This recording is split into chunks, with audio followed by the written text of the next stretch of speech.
Even though this year's United Nations General Assembly didn't have the nation's leaders physically present except for Putin, it was one of the more eventful General Assemblies in history. Among the key bullet points were the rising tensions between China and the US. They also talked about Iran and the Iran nuclear deal, whether or not those sanctions on that Iran nuclear deal should be extended or not.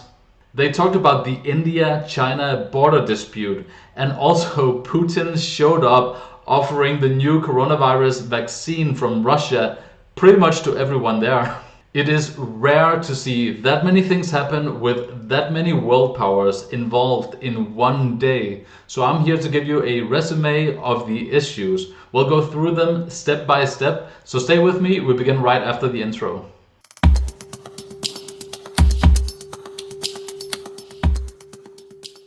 Welcome to the channel, guys. My name is Soren and I'm here to take you through exactly what happened yesterday at the United Nations General Assembly 2020. So most of the nation leaders gave their input in pre-recorded speeches. Outside of ambassadors for the different countries, it was pretty much only Putin that was there in person. The highlights I will point out to you in order are: 1. China-US relations and a possible Cold War between the two superpowers. 2. Iran and the Iran nuclear deal that's about to expire in around 28 days. Hassan Rouhani, who is the president of Iran, had some very choice words for the US President Donald Trump on the whole issue.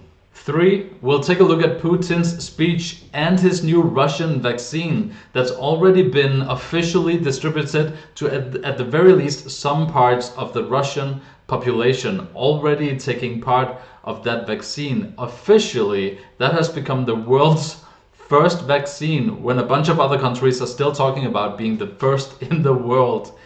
Now, you won't see that too much in the mainstream news.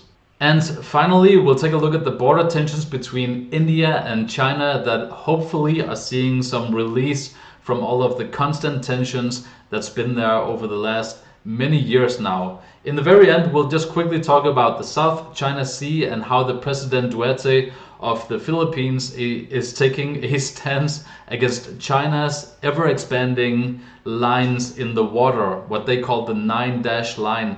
They feel like it's their territory, but now it's going into the actual territory of the Philippines and other countries. So President Guterres is finally taking a stance against China in his first UN address. So the reason I list all of these items is that I will leave in the description to this video, I will leave timestamps for all of the different issues, so that if you're only interested in one or two of them, you know exactly where to go. I do recommend listening to all of it because it's really interesting and a lot really did happen. Alright, so with all of that out of the way, let's begin. First, we're going to take a look at China-US relations. President Trump started out the United Nations General Assembly with a speech that was very aggressive against China. Take a look at this. We must hold accountable the nation which unleashed this plague onto the world, China.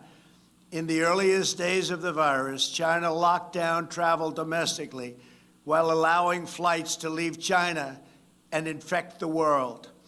China condemned my travel ban on their country, even as they canceled domestic flights and locked citizens in their homes. So those are some very tough words from the US president to China, but it kind of follows a pattern that we've seen for the last 4 or 5 years now on all of these different issues where the two nations are confronting each other. You might know about all of the trade deals that's going on between China and the US, and it's affecting all of the world. And there are a bunch of other issues where China and the US just don't see eye to eye. That's a very light statement. In the video, he actually stood up and in front of the whole United Nations General Assembly, he actually called the coronavirus the Chinese virus. That's sending a strong signal. He wants people to remember that this virus originated in China, and at the very least, China is to be held responsible for some part of it not being contained in the first place, it's spreading out to China and then the rest of the world after that. The US, of course, is hard hit by the pandemic, and I think it's fair of Trump to remind people, especially now that an election is coming up, it's fair to remind people where this virus actually came from in the first place. His critics will say that he's just trying to shift blame because it is taking such a toll on the American people. So many people have died from this sickness, this disease in the US in comparison to other countries per population. So there's some theories about these numbers being inflated because hospitals are getting money per case they actually report. But if you just look at the facts, a lot of people have died in the US at the very least from this coronavirus, from this pandemic. And he's trying to remind people that it's actually the fault of China. But as I said, his critics will say that no, he's just trying to shift blame. And he's trying to divert attention away from himself onto some issue when it's actually his fault, some of it. I don't like the blame game that's being played in the US media right now. I think these politicians are really cynical, and that goes for both sides of the aisle, both the Republicans and the Democrats. I think they're really cynical that they would exploit a national issue like this when people need to come together. They exploit it, and just for political currency, just to make sure that your party stays in power, because we can't give up power in any way. So they speak, depending on whether you're watching CNN or Fox News, you're getting two completely different stories. And I'm just saying that I think the politicization,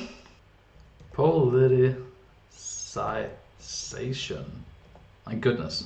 Well, that thing, I think that's way too much in these times when people need to come together on a national issue, and that goes for the US and it goes for the rest of the world. I just think the media tends to be much more divisive in the US than anywhere else. So President Xi of China, you couldn't see it in his speech that he's being pressured on a lot of different fronts right now by the US, but he is, and it's rarely being reported on in the mainstream news outside of trade deals. Recently, Trump made new military defensive treaties with both India and Australia in the South China Sea. That means effectively that legally the US Navy can now come into the South China Sea and use these military outposts of both India and Australia inside the backyard of China.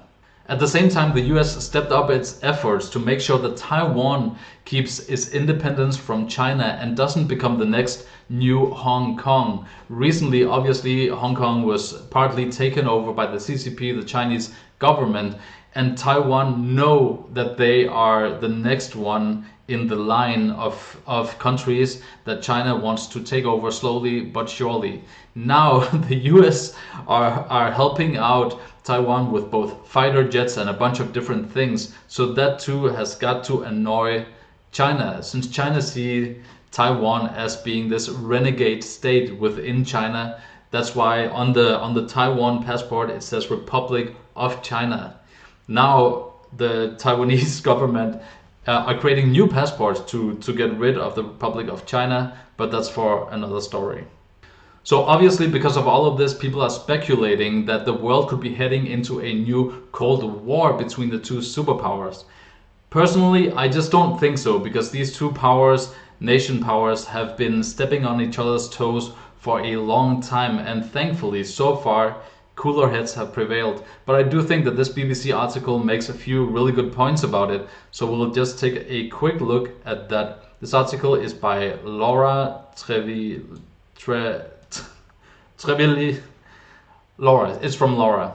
Look, I'm a Dane, so sometimes when I read these last names, I just have no idea how to pronunciate them. So I apologize. God only knows.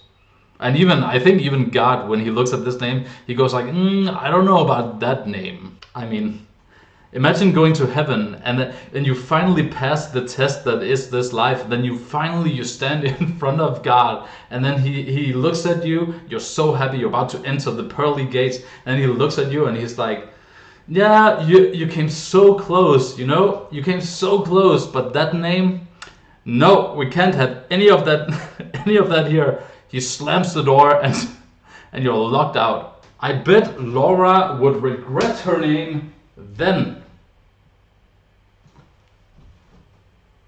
Goodness. Is the world entering a new Cold War? President Donald Trump's America First foreign policy has seen the US thumb its nose at multilateral agreements from the Paris Climate Accord to the Iran nuclear deal, while China is visibly positioning itself as the new supporter of the United Nations. But growing Chinese influence comes at a price, and if Beijing is devoting more money to fund UN agencies like the World Health Organization, then it will want more say as a result. The UN Secretary General Antonio Guterres spoke of a foundational moment facing the UN. Those who built the United Nations knew the value of unity, he noted, since they had lived through war and an earlier pandemic. Anxieties about what the US-China rivalry means for global stability abounded at this remote gathering of world leaders. There was no disguising the urgency of French President Emmanuel Macron's tone as he said in his pre-recorded remarks that today's world can't be left to the rivalry between China and the US. The point that I thought was really clever in this article by the great Laura, I have to say, the great Laura, was that the US, as soon as the US withdraws from something, it seems that China is ready to step up and gain more control by investing in the vacuum that the US leaves behind. This happened recently, most recently with the WHO, when Donald Trump decided to exit the WHO. And whether or not you think that was a good idea, it did leave a vacuum where the Chinese government, the CCP, now came in, and right after the US exited the WHO and stopped funding them, right after that happened, the Chinese government came in and stepped up its investments into the WHO and thereby gaining more influence. Trump has this great passion for making the United States wealthier and safer. And I think that, I mean, that's what you want from a nation leader. If you live inside a nation, you want whoever runs the country to put the interest of the country first in front of everyone else's. But the problem, obviously, with leaving these organizations is that it creates this vacuum, and China will come in, they will take over their spot, and they will gain more influence. All right, so let's move on to Iran and the Iran nuclear deal. So just to give you some quick background information on the Iran nuclear deal. In 2015, the United Nations Security Council, spearheaded by the United States at that time, decided to impose sanctions on Iran to make sure that they couldn't develop any kind of nuclear weapons. Now in 2018, the United States, with President Trump in charge, decided to leave the Iran nuclear deal because Trump felt like it was an unfair deal, that it wasn't gonna work for the US in the long run. Now in 28 days, those sanctions that were put in place in 2015 expires.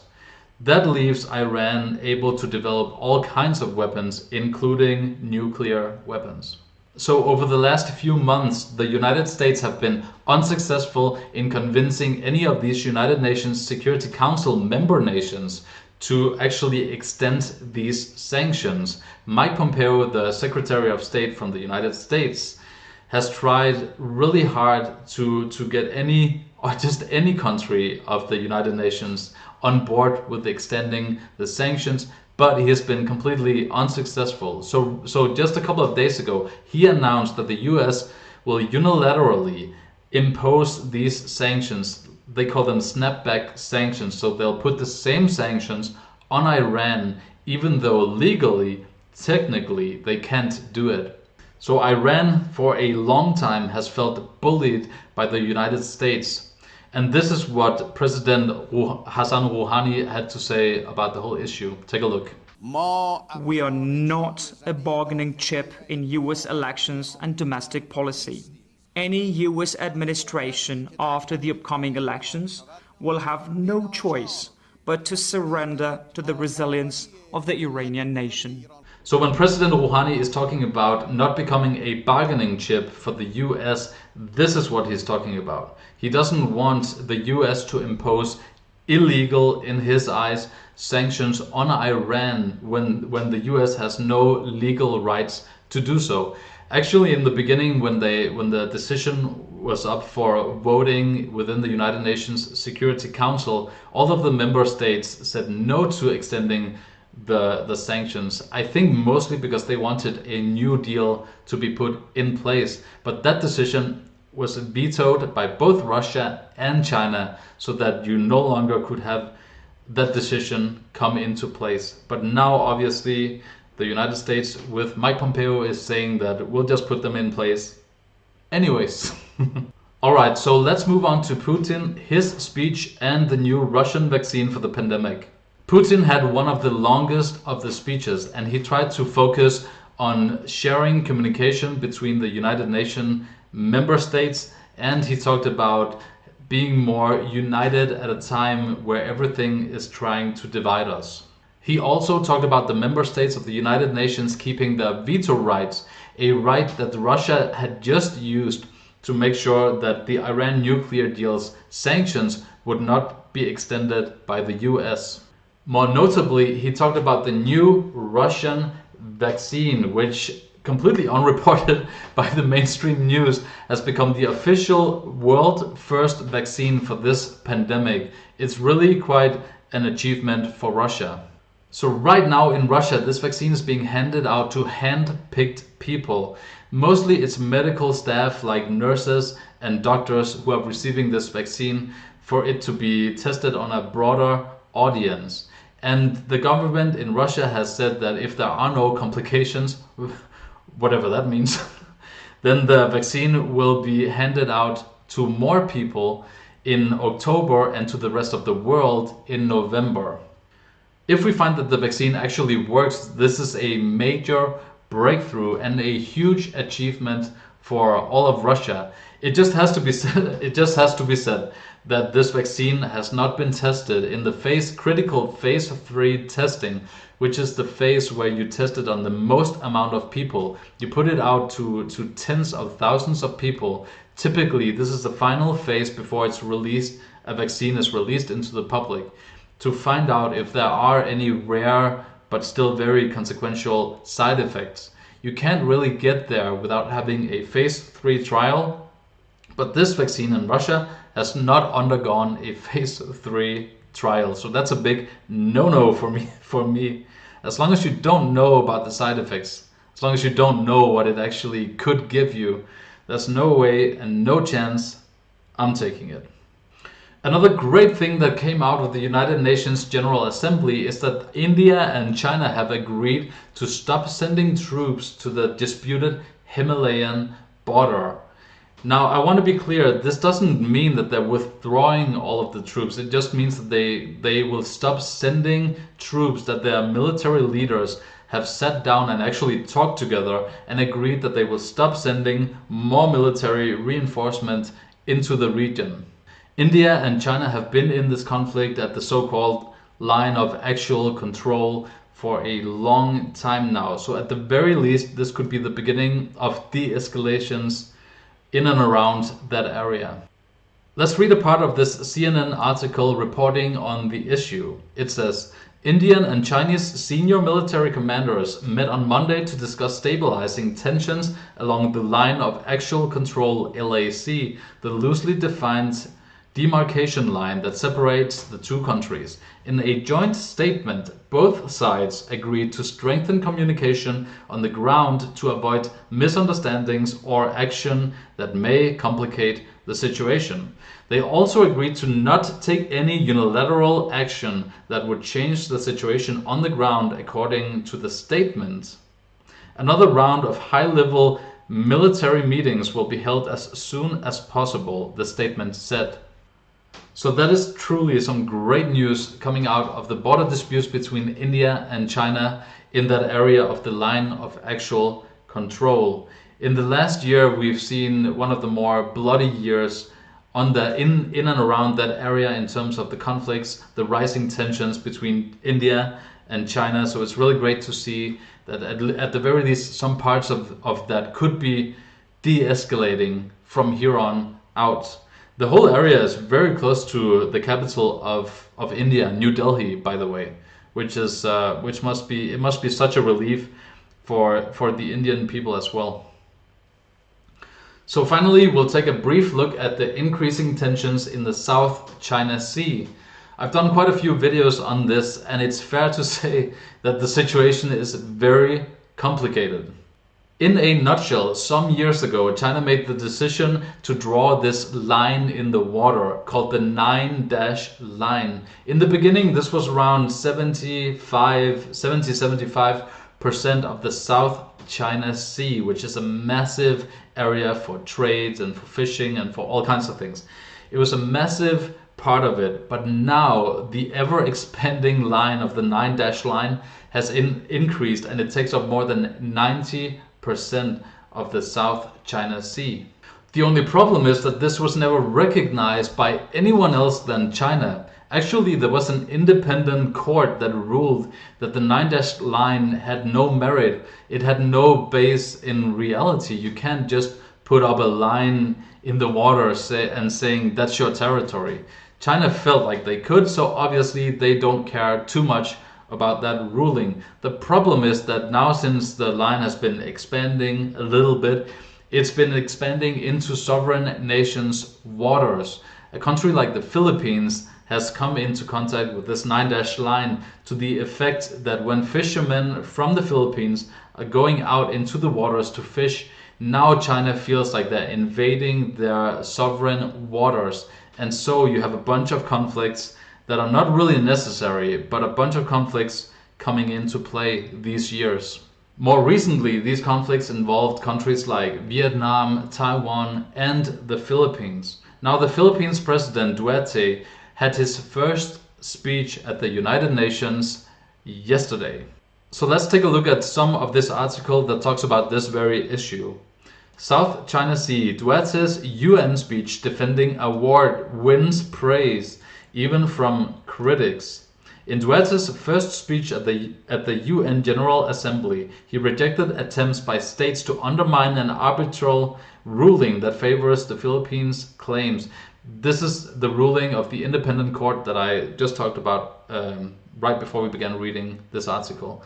While critics have welcomed this move, one expert says the speech will not change the status quo and could be a way to divert attention from domestic woes. The article goes on to read, mounting domestic pressure led President Rodrigo Duterte to make his most strident defense yet of a 2016 arbitration ruling in favor of the Philippines' claims in the South China Sea, one analyst has said, as critics of the leader welcomed his maiden speech before the UN General Assembly on Tuesday. The award is now part of international law beyond compromise and beyond the reach of pressing governments to dilute, diminish, or abandon, Duterte said in a pre-recorded speech aired in New York on Tuesday. We firmly reject attempts to undermine it, the leader said, without naming China. So he doesn't name, so obviously he's talking about China, but he's not naming them here. We welcome the increasing number of states that have come in support of the award and what it stands for, the triumph of reason over rashness, of law over disorder, of amity over ambition. So Duterte is standing strong on that independent court ruling that says that China has no right to put up this 9-dash line. But I doubt that unless we see a decision from the UN itself, I doubt this really has any effect in terms of stopping China from expanding or from threatening these smaller nations very close to what China see as their own border.